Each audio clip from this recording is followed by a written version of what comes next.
Fala galera, hoje o papo é sobre direito e literatura. Eu tô com José Almeida Júnior, que veio aqui pro Rio lançar um novo livro, esse aqui, olha, O Homem que Odiava Machado de Assis. Vamos começar falando dele? Vamos lá. Vamos lá. Vamos primeiro situar as pessoas que às vezes não conhecem muito Machado, né? Machado nasceu no século XIX, em 1839. Faleceu em 1908. Não é isso? E aí é autor de diversos romances e contos. Você, nesse livro aqui, faz uma mistura de fatos que aconteceram de verdade e algumas coisas que você inventou, né? Para dar um romance histórico, né? De onde surgiu a sua ideia? Eu queria trabalhar com romance histórico, que era uma área da literatura que eu gosto muito, porque justamente unem essas duas grandes paixões minhas do conhecimento, que é história e literatura, apesar de eu ser do direito, né? E para mim sempre foi muito fascinante. Eu ainda me lembro quando eu li ainda jovem Agosto, de Rubem Fonseca, e eu vi aqueles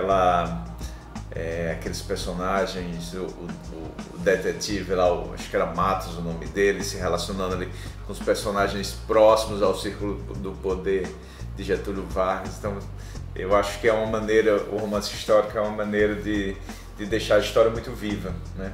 E também é uma maneira de mostrar os reflexos das grandes questões do ponto de vista de uma pessoa comum, né? Então acho que a literatura faz muito bem, né? Coisa que às vezes a história não consegue alcançar, até mesmo em razão dos métodos de pesquisa, metodologia, que tem que ter a comprovação, e na ficção o papel e a tinta é o limite, né? E especificamente sobre Machado, eu queria escrever alguma coisa relacionada à vida dele, né? Eu sempre gostei muito de Machado de Assis e eu queria escrever uma ficção que passasse pela vida dele. Mas o problema é que o Machado, a vida dele era uma vida de um burocrata, né? Então assim, não tinha grandes reviravoltas na vida dele, teve uma grande paixão que foi Carolina. E aí, pesquisando as biografias dele, eu descobri que tinha um ponto nebuloso, assim, que eu acho que dava para explorar, que era a vinda de Carolina de Portugal para o Brasil, né? Ela já estava com mais de 30 anos, ela não estava casada, que naquela época, na sociedade católica portuguesa, era o caminho natural, né? E ela veio para o Brasil, de navio do Porto para o Brasil, para o Rio, sozinho com o músico, com Arthur Napoleão. E aquilo ali sempre causou estranheza para os biógrafos de Machado, né? E quando o Arthur Napoleão, que acabou tendo uma carreira aqui no Rio, de músico, ele deixou um livro de memórias, e nesse livro de memórias ele disse que ocultava essa passagem da vinda dele para o Brasil com Carolina, porque feria a honra de outras pessoas. E o Arthur Napoleão, e aí às vezes de início a pessoa acha, ela teve um caso com o Arthur Napoleão, é a primeira. Sim. Mas não, o Arthur Napoleão era um amigo da família inteira, da família Novaes, do Porto, eram vizinhos, e o Arthur Napoleão foi o padrinho do casamento de Machado de Assis e Carolina. Então ninguém sabia em que circunstâncias isso teria acontecido, né? E para aumentar o mistério, Machado de Assis mandou queimar, no final da vida, as cartas dele com Carolina. E só sobraram duas pouco antes deles se casarem. E numa dessas cartas ele fala das qualidades de Carolina. Eles enfrentaram alguma resistência por parte da família de Carolina para se casar pela questão racial. E nessa carta ele fala que ela tem muitas qualidades, enfim, fala dos amores de Machado, que ele disse que só teve 2 amores antes dela, um correspondido, outro não. E nessa carta ele fala que Carolina teve uma grande qualidade. Aí ele termina assim: sofreste, né? Então, assim, ele dava a entender que ela tinha sofrido alguma desilusão amorosa, alguma coisa assim. E aí, em cima dessa lacuna, eu criei um personagem, né? Que é o Pedro Junqueira, é um personagem de ficção. Mas ele é tão real que eu aposto que deve ter muita gente que deve ter pesquisado se ele existiu ou não. Tem. Muita gente achou que era real, né? E aí eu tive que, para dar verossimilhança a esse personagem, eu tive que pegar, tentar me transportar para o século XIX. E eu acho que um dos grandes meios que eu usei foi a própria obra do Machado, né? Porque a infância de Machado é pouco documentado, né? Fala-se muita especulação, né? Até mesmo tem uma placa lá que foi, acho que foi semana passada, foi colocada da rua, da ladeira do Livramento, mas assim, não há certeza que ele morou ali realmente, né? Ele era muito fechado, ele não deixava muito registro de como tinha sido a infância dele, e nós conseguimos extrair isso através da ficção, né? Então, através do livro, por exemplo, Casa Velha, que é uma novela pouco conhecida dele, ele trata de uma relação envolvida numa chácara no Rio de Janeiro que era muito semelhante ao Morro do Livramento, a chácara do Livramento, né? Então, assim, através da própria obra de Machado, eu tentei reconstituir a infância dele. Por exemplo, tem um capítulo do livro que eu falo da inauguração do sistema gás de iluminação do centro do Rio. E aquilo ali foi tirado de uma crônica de Machado. A maioria das pessoas leem e não faz a ligação, mas eu tirei aquilo da própria obra de Machado de Assis, através das crônicas. Que ele também se mostra muito através das crônicas, que são pouco lidas, né? Sim. E aí eu tentei dar a verossimilhança dele, né, desse personagem de ficção, a partir da própria obra de Machado. E esse processo seu de escrita desse livro demorou mais ou menos quanto tempo? Eu comecei a escrever, eu considero, quando eu inicio a escrever um livro, a partir do momento que eu começo a pesquisa, né? Porque na ficção histórica, às vezes, a pesquisa demora mais até do que a escrita, né? E a pesquisa não acaba nunca. Só acaba depois que o livro está impresso. Ainda assim, às vezes eu fico com vontade de corrigir umas coisas, acrescentar. Às vezes, por exemplo, tinha uma informação que eu tinha já, mas passou despercebido, por exemplo, que era a cachorra de Machado de Assis e Carolina, que o nome dela era Graziella, era um poodle. E em algum momento nas minhas anotações eu tinha isso. E aí, relendo algumas coisas sobre Machado de Assis, eu vi a cachorra e eu fiquei pensando, poxa, por que eu não coloquei a cachorra no livro? Ia ser um ótimo elemento ali, né? Mas assim, eu comecei em 2012, eu terminei a primeira versão dele em 2015, então a gente foram mais ou menos uns 3 anos. Eu interrompi o livro, eu entreguei o livro para o agente literário. 2015 foi o início das primeiras grandes crises recentes do mercado editorial, que foi quando os governos interromperam as compras, muitas editoras fecharam, enfim, e as editoras fecharam as portas para novos autores. E eu comecei a escrever o segundo livro, que foi Última Hora. A Última Hora, na verdade, foi o segundo? Foi o segundo. E o Última Hora foi vencedor do Prêmio Sesc em 2017. E ele acabou que saiu primeiro que o livro do Machado. Pois é. Aí depois que saiu Última Hora, foi premiado, foi publicado, eu comecei a retrabalhar o livro, né? Comecei a ler mais coisas, eu fui aprofundar numa área que eu tinha estudado muitas biografias sobre Machado de Assis, muita coisa de história do Segundo Reinado, mas eu senti a necessidade de aprofundar na crítica literária sobre Machado. E foi aí que eu descobri como a obra de Machado de Assis é mais rica ainda depois que eu aprofundo na crítica de Robert Schwartz, João Cledson. Enfim, tem grandes estudiosos da obra de Machado que revelam na crítica não só mais sobre a obra de Machado de Assis, mas também sobre a vida dele, sobre o que era o Brasil do século XIX. Por exemplo, a questão do agregado, né, que é muito explorada na obra do Machado de Assis e que é o ponto de partida para os estudos de Robert Schwartz a respeito do Machado de Assis. Eu comecei a estudar o Robert Schwartz e eu comecei a ter um outro olhar, para você ver como o agregado já tinha entrado no meu livro de forma inconsciente, né, a partir da leitura do Machado, mas depois que eu estudei sobre essa relação do agregado, que era muito forte no Brasil do Segundo Reinado, eu tive uma outra visão sobre o meu próprio livro. Não, isso é muito importante. E aí, eu queria perguntar também para você, já que você escreveu sobre o Machado de Assis, qual o seu conto ou o seu romance favorito dele? Eu acho que é Memórias Póstumas. Acho que Memórias Póstumas, porque ele dá um salto muito grande de Yaya Garcia, do último romance dele, que antes do Memórias Póstumas, que foi de, se não me engano, 1878, e o outro foi em 1881. Se você for lendo o livro hoje, você vê que é um livro muito ousado. Você imagine na época, né? Quando ele decide escrever o livro, como ele próprio disse, com a pena da galhofa e a tinta da melancolia. Então, e ele tem algumas questões, até mesmo estéticas, de capítulos curtos, coisas que são muito modernas.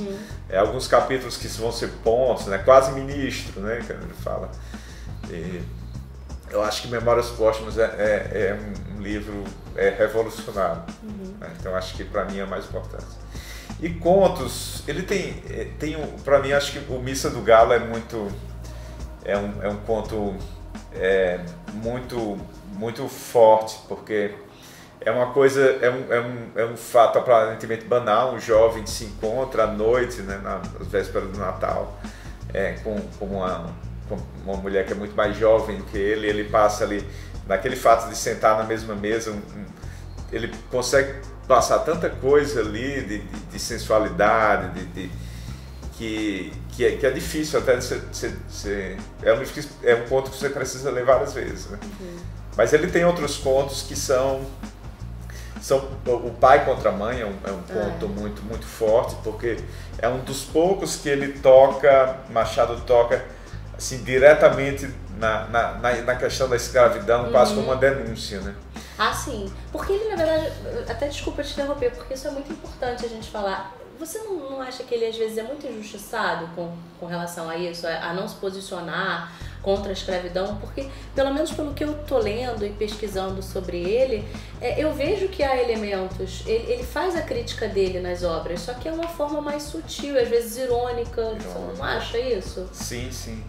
Ele foi injustiçado, porque assim, o Machado de Assis, ele passa durante a vida dele um processo de construção e reconstrução da sua memória, da sua obra, né? Se você for ver, Mário de Andrade, ele não gostava de Machado de Assis, ele não escondia isso. Ele tem textos sobre isso. O Drummond disse que era preciso, no início, o jovem Drummond disse que era preciso matar Machado de Assis para para surgir uma nova geração. Então, assim, Machado de Assis teve um período de desconstrução que permaneceu, né? Que permaneceu uma parte, e eu acho que uma parte disso foi referente à vida dele, né? Eu acho que é um anacronismo, porque querer ver o Machado de 150, ele nasceu há 180 anos, né? Morreu há mais de 100, morreu em 1908. Querer olhar o Brasil daquela época, do Brasil escravocrata, com os olhos de hoje. E Machado, ele era mestiço, filho de mestiço, com a mãe branca da Ilha dos Açores. Essa questão era muito forte para ele, né? E ele sofreu muito isso durante a vida, né? Ele passa por um processo de ascensão social, mas que ela não chegou ao ápice muito em razão da questão racial. Né? Ele era funcionário público, ele conseguiu uma carreira relativamente bem sucedida no funcionalismo público, mas para que ele tivesse passado por isso, né, por essa ascensão, ele não poderia também fazer uma militância aberta contra a escravidão. Né? Ele era responsável, em determinado período, ele ficou responsável pela aplicação da lei do ventre livre, que era a libertação dos escravizados a partir do nascimento, mas tinha um grande problema, que era o registro desses escravizados. E esse registro dos escravizados foi sendo adiado, e havia a previsão na lei de que se não fizesse o registro, quem não fizesse o registro dentro de um ano a partir da lei, esses escravizados estariam automaticamente livres. E essa lei foi sendo adiada, a aplicação adiada, e muito disso passou pela repartição onde Machado de Assis trabalhava. Ele deu pareceres favoráveis e contrários, né? Mas porque ele fazia parte de um sistema. Né? E eu acho que também acho que não pode perder, a gente tem que ter em mente que aquele final do século XIX, o pensamento científico era do darwinismo social, das teorias do Darwin aplicado às raças, né? A questão da miscigenação era considerada uma degeneração racial. Então esse era o meio intelectual em que Machado vivia, né? Então acho que a gente tem que tentar fazer um exercício de se colocar também um pouco no lugar dele, né? Como é que ele, como uma pessoa que tinha uma capacidade intelectual de Machado de Assis, como é que ele convivia com aqueles pares dele que achavam que ele era uma degeneração. Né? O próprio Joaquim Nabuco, quando ele morreu, disse que ele não considerava Machado de Assis negro, considerava de alma branca. O Euclides da Cunha nos Sertões também, ele deixa bem claro no capítulo, na parte referente ao homem, né? O Canudo dos Sertões é dividido em a terra, o homem e a luta. Né? Na parte referente ao homem, ele deixa claro ali quais são as posições científicas da época. Né? O jagunço de Canudos, para ele, era uma degeneração. Ele faz a comparação do jagunço do sertão com o gaúcho. Né? Ele diz que os sertanejos eram menores, andavam curvos e conseguiam andar facilmente na caatinga. Então, e pelo determinismo também do meio, né? Isso também era a teoria da época, o jagunço tinha conseguido se adaptar ao ambiente, enfim. Então, uma pessoa que era amiga de Machado de Assis, como Euclides da Cunha, tinha esse pensamento. Né? A gente tem na capa do livro Machado de Assis tal qual ele era, né? Essa fotografia dele, você que sugeriu para colocar assim na capa do livro, como é que foi? O livro estava na gráfica já fazia umas 2 semanas que estava na gráfica. Ele tinha essa imagem dele, a foto clássica dele, que é divulgada na Academia Brasileira de Letras, dele com uma face branca. E aí saiu a divulgação na coluna de Anselmo Góes, dessa campanha da Faculdade Zumbi dos Palmares. E eu fiquei maluco quando eu vi. Eu só preciso alterar isso, né? E aí nós conseguimos alterar, foi assim, uma parte do miolo já estava impressa e nós conseguimos fazer essa alteração. No início eu fiquei um pouco receoso porque eu faço parte de um estereótipo, né, de homem branco, classe média, funcionário público. E aí eu fiquei um pouco receoso de entrar na campanha até por acharem que eu estava querendo me aproveitar, enfim, né? Porque eu não teria um lugar de fala para falar sobre isso. Mas depois eu acho que essas questões, tanto raciais, questões feministas, questões LGBT, eu acho que não precisa. É lógico que nós temos que garantir o lugar de fala, né? Então nós temos que ouvir essas pessoas, temos que garantir o lugar de fala, mas eu acho que todo mundo tem que falar nisso, né? Com certeza. Até porque o que você está fazendo é resgatar a nossa memória, né? Eu, por exemplo, quando lia Machado de Assis no colégio, eu não via desse jeito, ele não era retratado dessa forma, né? Então é muito importante. Se for pesquisar o que é que as pessoas acham, ninguém identificava Machado de Assis como negro, né? Na escola, normalmente se fala Machado foi criado, o menino do Morro do Livramento, mulato, mas só que as imagens dele, que eu acho que a imagem é muito o que fica, né? A imagem não era essa, é por isso que não conseguia ter essa questão da representação, que eu acho que nesse ponto é muito importante. E você frisou bastante em várias passagens do livro, né? Quando fazia referência a Machado, você fazia questão de dizer, né? O mulato, para reforçar bastante, né? Sim, tirar sim. às vezes, esse embranquecimento, né, que foi dado a ele.